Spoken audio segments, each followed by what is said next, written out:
Hey guys, welcome back to NKL.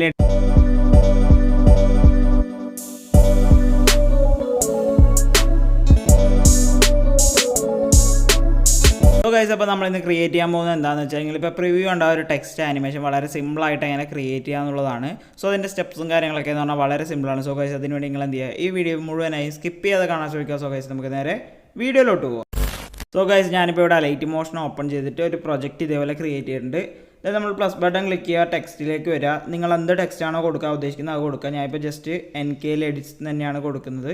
നിങ്ങൾക്ക് നിങ്ങളുടെ എന്ത് ടെക്സ്റ്റാണോ അത് കൊടുക്കുക. അതുപോലെ ഞാനിപ്പോൾ ഇവിടെ ഫോണ്ടൊന്നും ചൂസ് ചെയ്യുന്നില്ല, ഞാനിപ്പോൾ ഇതിൽ തന്നെ ഡിഫോൾട്ടായിട്ടുള്ള ഫോണ്ടാണ് എടുക്കുന്നത്.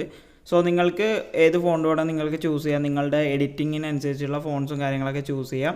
അതുപോലെ തന്നെ ഞാൻ കളർ വന്ന് ഇവിടെ ഒരു യെല്ലോ കളറാണ് കൊടുക്കുന്നത്. സോ ഇതിൻ്റെയൊക്കെ കാര്യം പറഞ്ഞാൽ നിങ്ങൾക്ക് ചൂസ് ചെയ്യാം, അതായത് കളറായാലും ഫോണ്ടായാലും എന്തായാലും അതൊക്കെ നിങ്ങൾക്ക് ചൂസ് ചെയ്യാം. ആ ഒരു സ്റ്റെപ്സ് മാത്രം ഫോളോ ചെയ്താൽ മതി, ബാക്കിയുള്ള ആ ഒരു എഫക്റ്റും കാര്യങ്ങളൊക്കെ മാത്രം ഫോളോ ചെയ്താൽ മതി. സോ ഞാനിതിവിടെ വന്ന് ഒരു 1.30 വരെയാണ് എടുക്കുന്നത്. സോ നമുക്ക് നോർമലി ചെയ്യുന്ന പോലെ ബീറ്റ് മാർക്കും കാര്യങ്ങളൊക്കെ ചെയ്യാണ്ട്. സോ ഈ ഒരു മാർക്കിലൊക്കെ ഒന്ന് കറക്റ്റായിട്ടൊന്ന് സെറ്റ് ചെയ്ത് കൊടുക്കുക. ഓക്കെ, ഇതേപോലെ കറക്റ്റ് സെറ്റ് ചെയ്ത് വെക്കുക. സോ ഇതേപോലെ ഞാൻ ബീറ്റ് മാർക്കും കാര്യങ്ങളൊക്കെ ചെയ്തിട്ടുണ്ട്. സോ ഞാൻ കാണിച്ചു തരാം. 0.15, 0.30, 0.40, അതേപോലെ 1, 1.30 ഈ റേഞ്ചിൽ നിങ്ങൾ എന്ത് ചെയ്യുക, ബീറ്റ് മാർക്കും കാര്യങ്ങളൊക്കെ ചെയ്ത് വെക്കുക. ഇനി നമുക്ക് ഇതിലേക്ക് ഓരോ എഫക്ട്സും കാര്യങ്ങളൊക്കെ ആയിട്ട് ആഡ് ചെയ്യാം. നമ്മൾ ആ ലെയർ സെലക്ട് ചെയ്യുക, എഫക്ട്സിൽ വരിക, ആഡ് എഫക്ട്സിൽ വരിക, നമ്മൾ ടെക്സ്റ്റിലേക്ക് വരിക, ടെക്സ്റ്റ് ട്രാൻസ്ഫോം എന്ന് പറഞ്ഞ എഫക്റ്റ് സ്റ്റാൻഡേർഡ് സെറ്റിങ്സോടുകൂടി ആഡ് ചെയ്ത് കൊടുക്കുക. ഇവിടെ നമ്മൾ താഴേക്ക് വരുമ്പോൾ നമുക്കിവിടെ കുറേ അധികം ഓപ്ഷൻസ് ഉണ്ടാവും. ഇതിൽ നമുക്ക് കുറച്ചധികം ചേഞ്ചസ് വരുത്താറുണ്ട്. ഓക്കെ, നമ്മളിവിടെ താഴേക്ക് വരുമ്പോൾ ഇവിടെ ലെറ്റേഴ്സ് അങ്ങനത്തെ കുറേ ഓപ്ഷൻസ് ഉണ്ട്. ഇവിടെ നമുക്ക് കുറച്ചും കൂടെ താഴേക്ക് വന്നാൽ ആൽഫ എന്ന് പറഞ്ഞൊരു ഓപ്ഷൻ ഉണ്ട്, അതൊന്നും എന്ത് ചെയ്യുക, നമ്മൾ ഫുള്ളാക്കി കൊടുക്കുക. ഓക്കെ, ആൽഫയുടെ വാല്യൂ ഒന്ന് ഇതേപോലെ ഫുള്ളാക്കി കൊടുക്കുക. അതുപോലെ നമുക്ക് കുറച്ചും കൂടെ താഴേക്ക് വന്നാൽ എറേസ് ഇൻ, എറേസ് ഔട്ട് പറഞ്ഞൊരു ഓപ്ഷൻ ഉണ്ടാവും. ഇതിൽ എറേസ് ഇൻ വന്ന് -25 ആക്കി കൊടുക്കുക. ഓക്കെ, എറേസ് ഇൻ -25 ആക്കുക. അതുപോലെ എറേസ് ഔട്ട് വന്ന് 25 ആക്കി കൊടുക്കുക. ഓക്കെ, ഈ ഒരു വാല്യൂ നിങ്ങൾ ഫോളോ ചെയ്യുക. ദെൻ നമ്മൾ എന്ത് ചെയ്യുക, കുറച്ചും കൂടെ താഴോട്ട് സ്ക്രോൾ ചെയ്യുമ്പോൾ ഓവർലാപ്പ് എന്ന് പറഞ്ഞൊരു ഓപ്ഷൻ ഉണ്ട്. ഇത് വന്ന് നമ്മൾ മാക്സിമം ആക്കി കൊടുക്കാം. മാക്സിമം ആക്കാൻ വേണ്ടി നമ്മൾ ഇതേപോലെ ജസ്റ്റ് ടൈപ്പ് ചെയ്താൽ മതി. സോ 1000 ആണ് അതിൻ്റെ മാക്സിമം വാല്യൂ. നമ്മളത് കുറേ 00 ടൈപ്പ് ചെയ്യുമ്പോൾ അത് മാക്സിമത്തിലേക്ക് വന്നോളും. ഓക്കെ, അപ്പോൾ ഇത്രയാണ് നമ്മൾ ഈ ഒരു ലെയറിൽ സെറ്റ് ചെയ്യാനുള്ളത്. സോ ആ ഒരു ലെയറിൽ ഒരു ചേഞ്ചും കൂടി ഉണ്ട്. ഇവിടെ നമ്മൾ സ്റ്റാർട്ടിലേക്ക് വരും. ആ സ്റ്റാർട്ടിലേക്ക് വന്ന ശേഷം നമ്മളിവിടെ എൻഡിലായിട്ട്, അതായത് ഫസ്റ്റ് ഒരു കീ ഫ്രെയിം ആഡ് ചെയ്യുക ഈ ഒരു പൊസിഷനിലായിട്ട്, അതുപോലെ എൻഡിലായിട്ടും ഒരു കീ ഫ്രെയിം ആഡ് ചെയ്യുക. ഇവിടെ എൻഡിലുള്ളതിൻ്റെ വാല്യൂ വന്ന് നമ്മൾ എന്ത് ചെയ്യുക, ഒരു 100ലേക്ക് ഇതേപോലെ സെറ്റ് ചെയ്യുക. ദെൻ ഇത് എൻഡിലേക്ക് പോവുക. ഓക്കെ, സോ അതായത് ഈ ഒരു ഫെയ്ഡ് എഫക്റ്റാണ് നമ്മളിപ്പോൾ അവിടെ ക്രിയേറ്റ് ചെയ്തിട്ടുള്ളത്. അപ്പോൾ അത് കറക്റ്റ് സെറ്റ് ചെയ്തിട്ടുണ്ട്. നമ്മൾ കണ്ടില്ലേ, ഒരു ഫെയ്ഡ് എഫക്റ്റ്, ഈ ഒരു സൈഡിൽ നിന്നുള്ള ഫെയ്ഡ് എഫക്റ്റ് നമ്മൾ കറക്റ്റ് സെറ്റ് ചെയ്തിട്ടുണ്ട്. സോ ഇനി നമുക്കിതിലേക്ക് 2 റെക്റ്റാങ്കിൾ ആഡ് ചെയ്തിട്ട് ആ ഒരു ലൈൻ കൊണ്ടുവരണം. സോ അതിനുവേണ്ടി നമ്മൾ പ്ലസ് ബട്ടൺ ക്ലിക്ക് ചെയ്യുക. ഒന്നിക്കൽ നിങ്ങൾക്ക് റൗണ്ടഡ് റെക്റ്റാങ്കിൾ യൂസ് ചെയ്യുക, അല്ലാണ്ട് നോർമൽ റെക്റ്റാങ്കിൾ യൂസ് ചെയ്യുക. ഞാൻ ഇപ്പോൾ റൗണ്ടഡ് ആണ് യൂസ് ചെയ്യുന്നത്, നിങ്ങളുടെ ചോയ്സാണ്, നിങ്ങൾക്ക് ഏത് വേണമെങ്കിൽ യൂസ് ചെയ്യുക.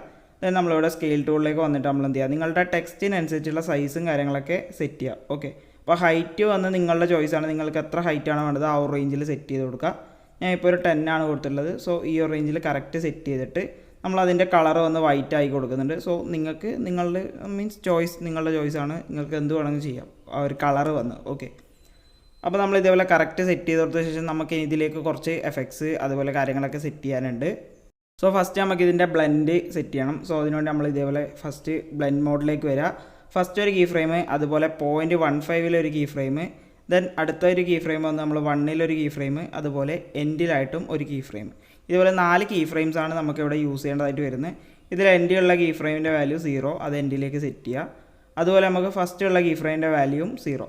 ഓക്കെ, ഇതേപോലെ അതും സെറ്റ് ചെയ്തിട്ട് ബാക്കിയൊക്കെ 100 ആണ്.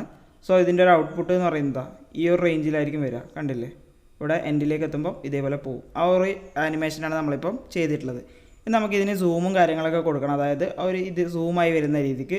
സോ അതിനോട് നമ്മൾ ആ ഒരു ലെയർ സെലക്ട് ചെയ്യുക, മൂവ് ആൻഡ് ട്രാൻസ്ഫോമിൽ സ്കെയിൽ ടൂളിലേക്ക് വരിക. സോ ഫസ്റ്റ് ഒരു കീ ഫ്രെയിം ആഡ് ചെയ്ത് കൊടുക്കുക. നമ്മളിത് നേരത്തെ പോലെ ഇത് ചെയ്ത് കൊടുക്കുക. ദെൻ നമ്മൾ ഫസ്റ്റ് ഒരു കീ ഫ്രെയിം ആഡ് ചെയ്ത് കൊടുക്കുക. ദെൻ അടുത്തൊരു കീ ഫ്രെയിം പറഞ്ഞാൽ 0.40 ഇതേപോലെ ആഡ് ചെയ്ത് കൊടുക്കുക. ദെൻ ഫസ്റ്റുള്ള കീ ഫ്രെയിമിൻ്റെ വാല്യൂ എന്ന് പറയുന്നത് നമ്മൾ 0 ആക്കി കൊടുക്കുക. ഓക്കെ, ഫസ്റ്റുള്ള കീ ഫ്രെയിം 0 ആക്കിയിട്ട് ആ ഒരു കീ ഫ്രെയിം ഇതേപോലെ ഫസ്റ്റിലേക്കും സെറ്റ് ചെയ്യുക. ദെൻ ഇവിടെ വന്നിട്ട് നമ്മൾ എന്ത് ചെയ്യുക, 4th കർവ് കൊടുത്തിട്ട് ഇതേപോലെ ജസ്റ്റ് അഡ്ജസ്റ്റ് ചെയ്ത് കൊടുക്കുക. ഓക്കെ, കറക്റ്റ് ഇതേപോലെ അഡ്ജസ്റ്റ് ചെയ്ത് കൊടുത്ത ശേഷം നമ്മൾ ടെക്സ്റ്റ് ലെയറിലേക്ക് വരിക, നമ്മൾ ബ്ലെൻഡിങ് ആൻഡ് ഒപ്പാസിറ്റിയിലേക്ക് വരിക.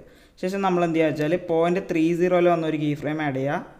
ഓക്കെ, 0.30 വന്നൊരു കീ ഫ്രെയിം ആഡ് ചെയ്യുക. അതുപോലെ ഫസ്റ്റിലും വന്നൊരു കീ ഫ്രെയിം ആഡ് ചെയ്യുക. സോ ഫസ്റ്റുള്ള കീ ഫ്രെയിമിൻ്റെ വാല്യൂ ഇതേപോലെ 0 ആക്കിയിട്ട് ഇതേപോലെ ഫസ്റ്റിലേക്കും സെറ്റ് ചെയ്യുക. സോ ഇപ്പോൾ നമ്മൾ പ്ലേ ചെയ്യുമ്പോൾ എന്ന് പറഞ്ഞാൽ ഇതാ കറക്റ്റായിട്ട് ഈ ഒരു ആനിമേഷൻ നമുക്ക് കറക്റ്റ് കിട്ടിയിട്ടുണ്ടാവും. ഇനി നമ്മൾ എന്ത് ചെയ്യേണ്ടത് വെച്ചാൽ നമ്മൾ ആ ഒരു ലെയർ, അതായത് ആ ഒരു റെക്റ്റാങ്കിൾ ലെയർ ഡ്യൂപ്ലിക്കേറ്റ് എടുത്തിട്ട് ഇതേപോലെ താഴെയായിട്ട് കറക്റ്റ് ഇതേപോലെ സെറ്റ് ചെയ്യാം. നമുക്ക് റെഡ് ലൈനും കാര്യങ്ങളൊക്കെ നമുക്ക് സെറ്റ് ചെയ്യാം. സോ ഇപ്പോൾ പ്ലേ ചെയ്യുമ്പോൾ എന്ന് പറഞ്ഞാൽ ഈ ഒരു രീതിക്കുള്ള ഒരു എഫക്റ്റ് നമുക്ക് വളരെ സിമ്പിളായിട്ട് ഇവിടെ ക്രിയേറ്റ് ചെയ്യാൻ പറ്റിയിട്ടുണ്ട്. ഇനി നമുക്ക് ഇതിലേക്ക് ഒരു ഗ്ലോ എഫക്റ്റ് കൊടുക്കണമെന്നുണ്ടെങ്കിൽ നമ്മൾ ഇവിടെ വരാം, സെലക്ട് ഓൾ കേസ് കൊടുക്കുക, ജസ്റ്റ് ഗ്രൂപ്പ് ചെയ്ത് കൊടുക്കുക. ഓക്കെ, ഇതേപോലെ ഗ്രൂപ്പ് ചെയ്ത് കൊടുത്ത ശേഷം നമ്മൾ എക്സ്പോഷർ ആൻഡ് ഗാമ അതുപോലെ എഡ്ജ് ഗ്ലോ എന്നൊക്കെ പറഞ്ഞ എഫക്റ്റ് കൊണ്ട് നമുക്കിതിൽ എന്ത് ചെയ്യുക, ഒരു ഗ്ലോ എഫക്റ്റ് കൊടുക്കാം. സോ ചെറിയൊരു ഗ്ലോ എഫക്റ്റ് ഞാൻ ഇപ്പോൾ ഇവിടെ കൊടുത്തിട്ടുണ്ട്. ഞാൻ നിങ്ങൾക്ക് അതിൻ്റെ വാല്യൂസും കാര്യങ്ങളൊക്കെ കാണിച്ചു തരാം. സോ ഫസ്റ്റ് നമ്മൾ എക്സ്പോഷർ ആൻഡ് ഗാമയാണ് ആഡ് ചെയ്തത്. സോ എക്സ്പോഷറിൻ്റെ വാല്യൂ ഒന്ന് 0.25 ജസ്റ്റ് ഇൻക്രീസ് ചെയ്തിട്ടുണ്ട്. ദെൻ നമ്മൾ അടുത്തതായിട്ട് കൊടുത്തത് എഡ്ജ് ഗ്ലോ ആണ്. ഇതിൽ നമ്മൾ സ്മൂത്തിങ് വന്ന് ഫുള്ളാക്കിയിട്ടുണ്ട്, അതേപോലെ ത്രഷോൾഡും വന്ന് ഫുള്ളാക്കിയിട്ടുണ്ട്. സോ നമ്മൾ വേറെ വാല്യൂസും കാര്യങ്ങളൊന്നും ചേഞ്ച് ചെയ്തിട്ടില്ല. ഈ ഒരു രീതിക്കാണ് വാല്യൂസും കാര്യങ്ങളൊക്കെ കൊടുത്തിട്ടുള്ളത്. ബ്ലർ വന്ന് 0.5 ആ റേഞ്ചിലൊക്കെ സെറ്റ് ചെയ്യുമ്പോൾ നമുക്കിത് ഈ ഒരു മീഡിയം ഗ്ലോ നമുക്ക് കിട്ടും. ഓക്കെ, സോ നിങ്ങളുടെ വീഡിയോസിലൊക്കെ യൂസ് ചെയ്യാൻ പറ്റിയ അടിപൊളി ടെക്സ്റ്റ് ആനിമേഷനാണ്. നിങ്ങളുടെ വീഡിയോസിലും കാര്യത്തിലൊക്കെ യൂസ് ചെയ്ത് നോക്കുക. സോ ഈ ഒരു വീഡിയോ നിങ്ങൾക്ക് യൂസ്ഫുൾ ആകുകയാണെങ്കിൽ ഈ ഒരു വീഡിയോ നിങ്ങൾ ലൈക്ക് ചെയ്യുക, കമൻറ്റ് ചെയ്യുക, ഷെയർ ചെയ്യുക. അതുപോലെ ഇനി ഇതേപോലെ എഡിറ്റിംഗ് വീഡിയോസ് ലഭിക്കാൻ വേണ്ടി എൻ്റെ ചാനൽ സബ്സ്ക്രൈബ് ചെയ്യുക. തൊട്ടടുത്തുള്ള ബെൽ ബട്ടൺ ക്ലിക്ക് ചെയ്ത് അപ്ലോഡ് ചെയ്യുന്ന എല്ലാ വീഡിയോസും വളരെ പെട്ടെന്ന് തന്നെ നിങ്ങൾക്ക് നോട്ടിഫിക്കേഷനായി ലഭിക്കുന്നതാണ്.